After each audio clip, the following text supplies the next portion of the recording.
और खबरों में आगे बढ़ते हैं और अगली बड़ी खबर जहां थोड़ी देर में बीजेपी कोर ग्रुप की बैठक और अमित शाह पहुंचे जेपी नड्डा के आवास। बैठक में कई अहम मुद्दों पर चर्चा होगी। तो ये बड़ी जानकारी आपको दे रहे, बीजेपी कोर ग्रुप की बैठक थोड़ी देर में कई अहम मुद्दों पर चर्चा होगी। और देखिए 41 उम्मीदवारों के नाम पर भी मंथन होगा इस बैठक में। ये भी बड़ी जानकारी आपको दे रहे हैं क्योंकि दिल्ली विधानसभा चुनाव के मद्देनजर बीजेपी जो कि पूरी तरह से एक्शन मोड में है, उम्मीदवारों की भी घोषणा की जा सकती है। तो दिल्ली में आगामी विधानसभा चुनाव को लेकर तैयारियां जोरों पर है। बीजेपी अपनी रणनीति को और अधिक सशक्त बनाने में लगातार जुटी हुई है और इसी सिलसिले में आज महत्वपूर्ण बैठक जिसमें कई महत्वपूर्ण मुद्दों पर चर्चा की जाएगी। पार्टी के वरिष्ठ नेता और केंद्रीय गृह मंत्री अमित शाह, बीजेपी के राष्ट्रीय अध्यक्ष जेपी नड्डा और दिल्ली बीजेपी कोर ग्रुप के जो तमाम बड़े चेहरे हैं, प्रमुख नेता हैं, वो इस बैठक में शामिल हो रहे हैं। और इस बैठक में आपको बताते चले कि दिल्ली विधानसभा चुनाव के मद्देनजर उम्मीदवारों के चयन पर चर्चा करना बताया जा रहा है कि ये एक महत्वपूर्ण मुद्दा होगा।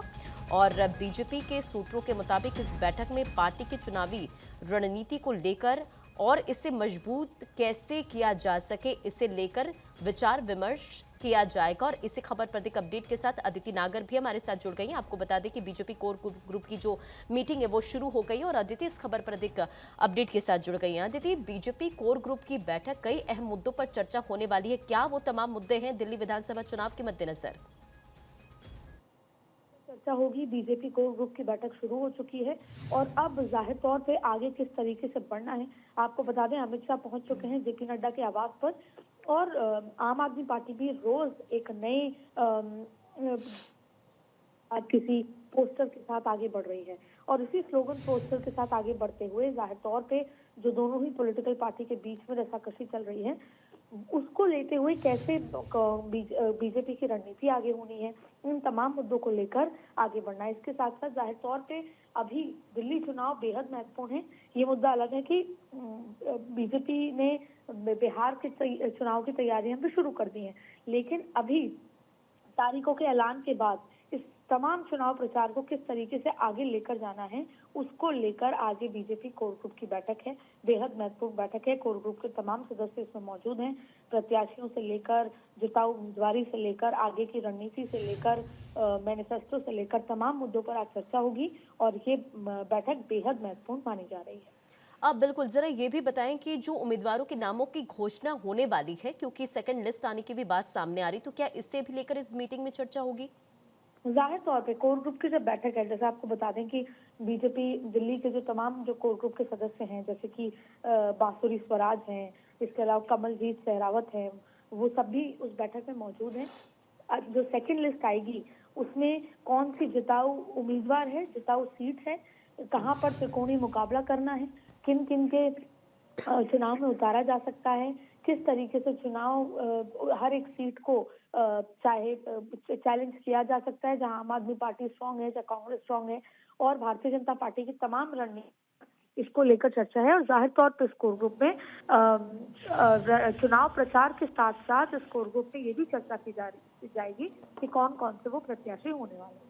ठीक है, बहुत बहुत शुक्रिया दिति, इन तमाम जानकारियों के लिए नजर बनाए रखें। तो बीजेपी कोर ग्रुप की बैठक की शुरुआत हो चुकी, जिसमें कई अहम मुद्दों पर चर्चा हो रही है और इसी खबर पर अधिक अपडेट के साथ हमारे संवाददाता गौरव भी जुड़ गए हैं। गौरव, बैठक की शुरुआत हो चुकी है, तमाम जो बड़े चेहरे हैं इस बैठक में शामिल होने के लिए पहुंच चुके हैं। जरा बताएं कि इस बैठक को लेकर क्या अपडेट है? बिल्कुल, देखिए बीजेपी कोर ग्रुप की जो बैठक है, प्रस्तावित जो समय था 11 बजे से वो बैठक शुरू हो चुकी है और अब से थोड़ी ही देर पहले गृह मंत्री अमित शाह जो हैं वो जेपी नड्डा के आवास के अंदर प्रवेश किए हैं। इसके अलावा अगर हम बात करें दिल्ली में जो बीजेपी कोर ग्रुप के जो नेता हैं वो भी इस बैठक के अंदर मौजूद हैं। हालांकि इस बैठक का सबसे महत्वपूर्ण जो एजेंडा है वो ये है कि अब जिस तरीके से विधानसभा के जो बाकी के जो उम्मीदवारों के नामों का ऐलान करना है, यानी जो 41 जो नाम हैं अब जो निकल करके सेकंड लिस्ट में आने हैं, उस पर एक बार चर्चा जो है वो की जाएगी। सूत्र जानकारी ये भी दे रहे हैं कि अब तक के चुनाव प्रचार को देखते हुए किस तरीके का एक पूरा एजेंडा आम आदमी पार्टी का रहा है, क्योंकि जिस तरीके से अगर हम देखें सत्ता में आम आदमी पार्टी है दिल्ली में एक लंबे समय से है और बार बार जो उनका चुनावी कैंपेन रहता है वो कहीं ना कहीं बड़ा प्रभावी रहता है। इस बार भी आप देखिए कि पोस्टर वार की जो लड़ाई शुरू हुई है उसका भारतीय जनता पार्टी जिस तरीके से जवाब दे रही है, तो इस तरीके से अब आने वाले दिनों में चुनाव की आगे प्रचार की जो रणनीति है वो किस तरीके की होनी है, कैसे काउंटर करना है, इसके अलावा वो प्रमुख बातें जो मैनिफेस्टो में शामिल किया जा सकता है, जिसको दिल्ली में एक वादे के तौर पर पूरा भी किया जा सकता है, ऐसे तमाम महत्वपूर्ण विषयों पर भी चर्चा की जाएगी। और कोर ग्रुप की बैठक में अगर हम बात करें, जो सबकी निगाहें टिकी हुई है, खास करके जो 41 जो उम्मीदवार दूसरी लिस्ट में जिनके नामों का ऐलान होना है वो भी आज देर रात तक किया जा सकता है, क्योंकि इसके बाद अगर मैं बात करूं शाम को 6:30 बजे केंद्रीय चुनाव समिति की जो बैठक है वो होनी है। उसमें प्रधानमंत्री नरेंद्र मोदी भी शामिल होंगे, राजनाथ सिंह होंगे, जेपी नड्डा होंगे, अमित शाह होंगे, तमाम ये पार्टी के बड़े जो चेहरे हैं उस बैठक के अंदर शामिल होंगे। तो जानकारी ये भी है कि पहले कोर ग्रुप की बैठक में एक व्यापक मंथन होगा और इस पूरे मंथन में उन नामों पर भी चर्चा की जाएगी जो बाकी के नामों का ऐलान होना है। और हाल ही के दिनों में हम लगातार देख रहे हैं कि भारतीय जनता पार्टी ने इस बार राजधानी दिल्ली में अपने चुनावी एजेंडे को बहुत ज्यादा बदला है। आपको ध्यान हो कि बार बार अगर हम बात करें आम आदमी पार्टी के तमाम वादों की, खास करके महिलाओं को जो 2100 रुपए देने की बात की गई, ऑटो वालों को 10 लाख का बीमा देने की बात की गई, ऐसे तमाम महत्वपूर्ण जो वादे हैं उसके काउंटर में बीजेपी की तरफ से भी 300 यूनिट बिजली देने की बात की जा रही है। बिल्कुल गौरव, और देखिए तमाम जो चुनावी वादे हैं तमाम पार्टियों की तरफ से की जा रही है और ये बैठक काफी ज्यादा महत्वपूर्ण, क्योंकि कई मुद्दों पर इस बैठक में जो चर्चा है वो भी होगी।